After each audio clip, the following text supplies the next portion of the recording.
eu tive na Sames, tive o prazer de conhecer a gerente de RH de lá, e aí fui questionar algumas dúvidas que eu tinha em relação a salário, a diferença entre mulheres e homens.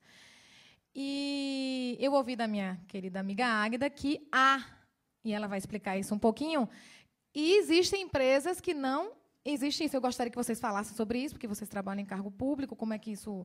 Eu acredito que não há, mas, enfim, vocês que vão me dizer. E vocês que trabalham você que recruta constantemente, eu gostaria que... Há ou não há um preconceito na hora do salário, uma vez que o cargo é o mesmo, as funções são as mesmas, as responsabilidades são as mesmas. Eu acho que até a mulher se dedica mais, desculpe os homens, mas vocês são competentíssimos, mas a mulher realmente quer fazer sempre um pouquinho a mais, né? Mas eu quero saber se há realmente essa diferença. Bom, eu vou ser bem objetiva. Há, e muito, em termos numéricos, 30% a 40% uma mulher em cargo de liderança ganha a menos que um homem comparado ao mesmo cargo. Eu tenho inúmeros... Então, na verdade, além de headhunter, eu sou especialista em carreiras, então eu sou contratada por executivos que querem buscar uma nova posição de mercado, e, entre eles, muitas mulheres que não querem ficar mais nos seus postos, né, nos seus cargos de liderança, em função de uma questão como essa, né, uma questão, além de tudo, preconceituosa, porque, por exemplo, eu atendi uma gerente da área jurídica, que era o caso. Ela, além de ter sofrido assédio, né, por um grande diretor, ela se manteve na empresa, mesmo assim, sofreu muito com isso. Eu acompanhei esse caso de perto, porque essa pessoa, na verdade, além de... Depois ela virou minha cliente, mas ela era minha amiga pessoal, então eu soube detalhes desse caso. E ela ganhava 40% a menos que todos os outros gerentes no mesmo nível que ela. Então, é isso. E a coisa é feia. Vamos ter que mudar isso aí, né? Não, e a gente briga muito. Tem que continuar brigando. Interface entre o mercado e os candidatos, a gente faz uma série de atitudes, né, em busca que esse paradigma mude, e mude rápido, porque, se não mudar, acontece exatamente isso. Os profissionais saem, eles vão para outros lugares que estejam mais evoluídos, que sejam lugares com a capacidade de enxergar exatamente o contrário disso, que uma mulher, além de estar preparada, além de ter todas as qualificações técnicas, ela tem elementos comportamentais extremamente diferenciados. Quem sou eu para discordar da fala de Águida, mas... assim, mas você passa por isso, Cláudia? Não, eu acho que... Veja, tem empresas e empresas, esse mercado tem de tudo. Mas eu não acredito que as empresas sérias façam isso. Porque eu nunca vi um processo de seleção onde a gente contrate uma consultora ou o que quer que seja. Se for mulher, vai ser X. Se for homem, é 2X. Não acredito assim, nas empresas sérias, né? Com certeza, essa é uma informação que circula no mercado. Devem existir as que fazem essa prática. Mas eu prefiro acreditar a remuneração tem a ver com o nível de competência, de qualificação e de experiência, de maturidade das pessoas. E o que pode acontecer é de que, inclusive, bom, isso é fato, os homens terminaram ingressando no mercado mais cedo, e pode acontecer, sim, de você ter homens que tenham uma bagagem de mais experiência do que, de repente, uma outra profissional que é mulher. E para as posições, você tem um range de salário, né? Você tem uma faixa salarial que não é um fixo. Então, você tem um salário de entrada, digamos assim, um de saída, é uma faixa. E, dentro dessa faixa, você tem uma flexibilidade de negociação com o candidato que lhe parecer melhor. Então, eu sou muito segura em dizer assim, eu acho que se a mulher é competente e preenche e tem a maturidade necessária para aquele valor X salarial, ela vai ter. De novo, né? Estou falando das empresas sérias. Então, o salário está atrelado à qualificação, à maturidade e à experiência, mas não ao gênero. Eu acho que... A gente está vendo as duas moedas aí, né? Vou fazer um adendo aqui. Esse caso que eu acabei de citar são inúmeros, tá, gente? Mas esse caso, essa profissional era oriunda de uma empresa multinacional asiática, e uma profissional extremamente competente, e isso acontece, não é dessa forma objetiva, como eu estou colocando para vocês, é de forma velada. Então, por exemplo, ela, ao invés de ter o cargo de gerente, ela tinha o cargo de assessora. Ela desempenhava a função de gerente, como todos os outros, mas o cargo tinha essa denominação porque a justificativa era essa, de receber um salário 40% menor. Tá? Então não há. Eles no mesmo título, né? Na verdade, porque ela fazia a mesma função, mas não tinha o mesmo título. A mesma função com título diferente, o cargo diferente. Para justificar o menos 30%. Então, não há, então, como a empresa... Porque isso aí a pessoa processa, né? Porque ela ter o mesmo título que o outro e receber menos, é processo, né, doutora Kátia? Ô, Fátima. Com certeza, o de trabalho. Repercutiu na plateia. A plateia, acho que tem algo a dizer aí. Eu vou finalizar aqui e vou abrir uma pergunta, certo? Eu acho que é legal. Bom, no serviço público, não é tão velado como na iniciativa privada. O que é que acontece? Você ingressa de duas formas. Uma, através de concurso público. Então, o concurso público está ali sendo apurado a sua competência e o seu mérito. As carreiras públicas, todas elas, em sua grande maioria, ela tem os níveis que você vai galgando através de promoções.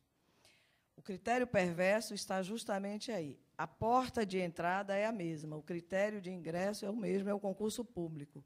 A ascensão profissional, quando você ingressa no serviço público, é que, na maioria das vezes, as mulheres também sofrem o preconceito, principalmente na carreira policial.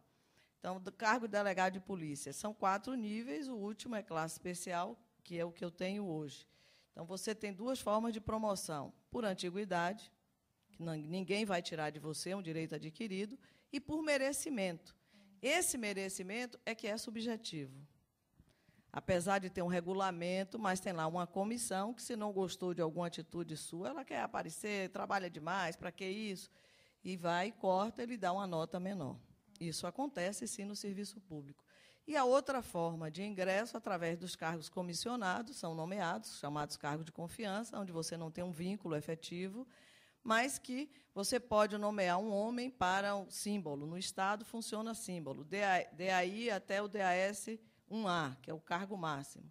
Então, o DAS 3 tem um nível, tem um DAS 2A, 2B, 2C, e posso pegar um homem e botar ali para comandar, muitas vezes com menos competência do que uma mulher. Agora, o que eu ouço muito, principalmente da iniciativa privada, por exemplo, a ampliação da licença maternidade para 6 meses. A empresa não contrata a mulher em idade reprodutiva. Porque, se ela precisa de uma mão de obra qualificada, é verdade. A gente pode entender isso como um direito. Claro que, como mãe, eu sou mãe, quanto mais tempo eu tiver para ficar ao lado dos meus filhos, para mim, melhor. Mas o mercado de trabalho não pensa assim. Não pensa assim. Entre um homem que eu sei que só vai se afastar 1 mês no ano, no período de férias, e uma mulher que poderá engravidar, eu prefiro o homem. E tem muitas mulheres que já voltam da licença maternidade grávida de novo. É verdade. É verdade. Vocês que trabalham sabem disso. Volta grávida de novo. Como dissesse, daqui mais 6 meses fora. Então, nós temos que parar e pensar até que ponto isso realmente é uma conquista. E é um preconceito muito grande, a ponto de agora, recentemente, vocês devem ter acompanhado, o concurso para delegado de polícia se exigia um atestado de virgindade. Eu acho que tinha que ser para a menina de 10 anos de idade, 8 anos, talvez nessa faixa etária encontre alguém. Não é? Há a liberdade sexual, né? O direito da mulher de dispor do seu corpo, achar o momento ideal que ela pode iniciar a sua vida sexual, e vem um concurso público com atestado de virgindade.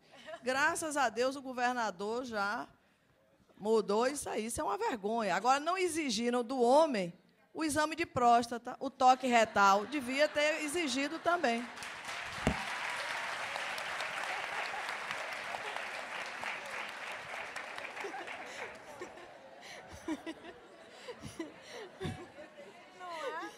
Bom, eu tenho que iniciar concordando com tudo que...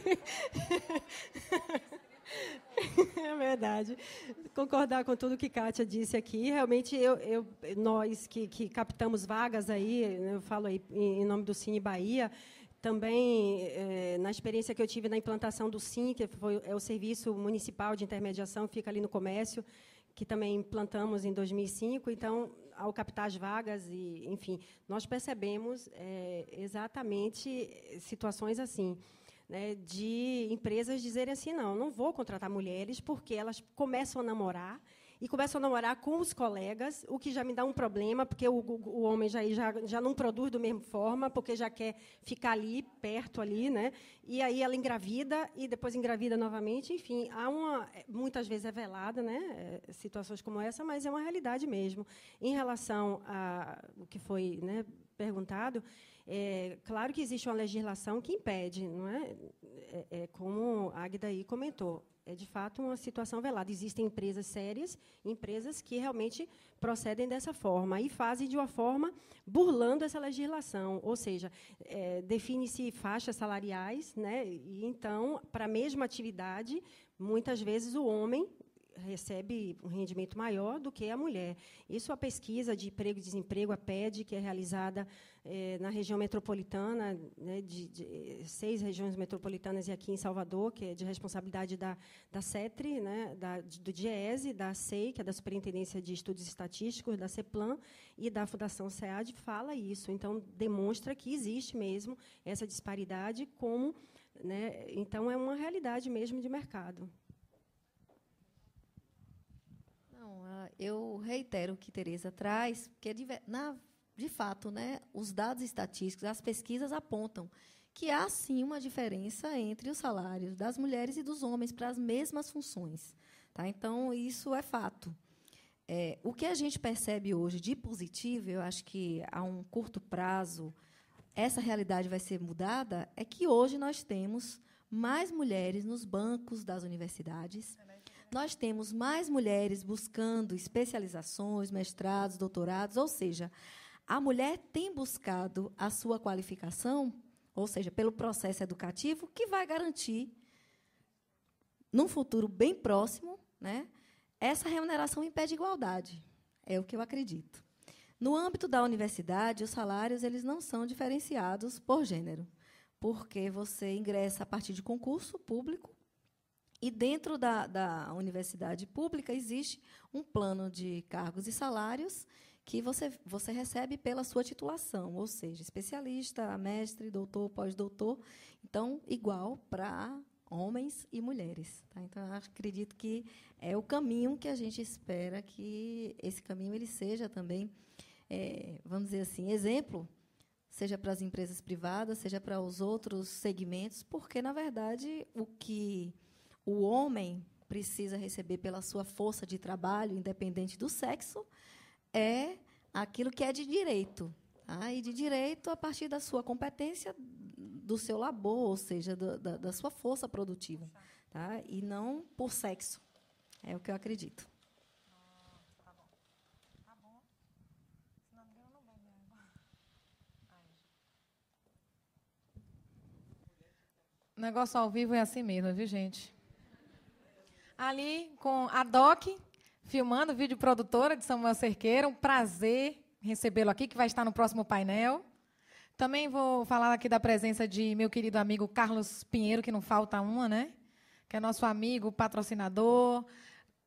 Registro da presença também do professor Garrido, que deixou de dar 2 aulas hoje para estar aqui. Professor Amorim também, obrigada pela presença. A professora Ângela Assis, que trouxe 70 alunos para aqui hoje, né?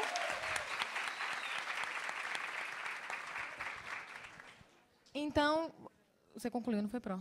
Então, quem vai fazer a primeira pergunta? Tem que ser você, né, Zorilda? Eu te conheço de longe, querida. Vamos lá. O microfone, cadê? Carla, por favor, o microfone ali para... Será que você consegue? Consegue? Será que você consegue captar aí, amigo? Vamos lá.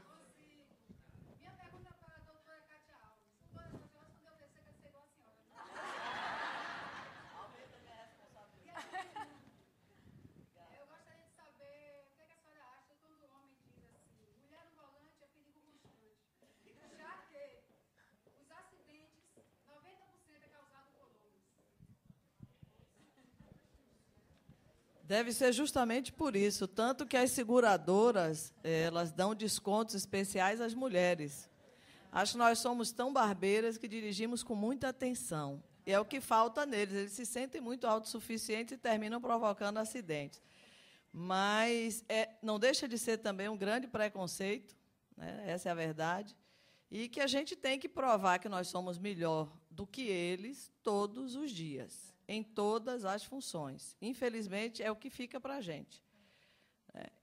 Minha mãe, para mim, eu tenho 8 irmãos, 7 biológicos e um adotivo, então nós somos 9, 6 mulheres, 3 homens. Meu pai era uma pessoa muito bacana, muito estudioso, um homem extremamente culto, mas quem liderava lá em casa era minha mãe. E eu repito isso na minha casa e minha filha na casa dela. Eu acho isso ótimo.